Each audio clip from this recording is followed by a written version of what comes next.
വീട്ടിനടുക്കളയിൽ നളപാകം നല്ല നാലുകറി സദ്യയുടെ കറിക്കൊരുക്കം ഉപ്പേരി വറുത്തെടുത്തത് കുന്നോളം നല്ല ചക്കര വരട്ടി വെച്ചത് മലയോളം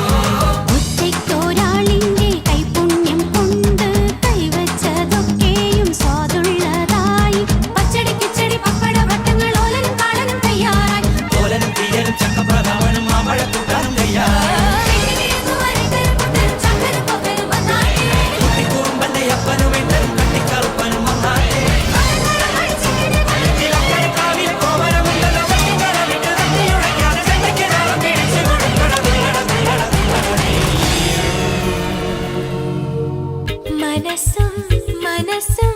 കഥ പറഞ്ഞു അരപ്പുരവാതിൽ പടി തുറന്നു ചിരിമണിക്കിലുക്കം തുടിയുണർന്നു കഥ കിളിപ്പെണ്ണ് കനവിൽ ചിറകിട്ടു വട്ടമിട്ട് പറക്കുമ്പോൾ കണ്ടല്ലോ ഒത്തുകൂടെ പിടിക്കുന്ന മുതു മുത്തപ്പന്റെ മടിയിലെ പടപ്പെട്ടി അവളത് തുറന്നിട്ട് കുടഞ്ഞപ്പം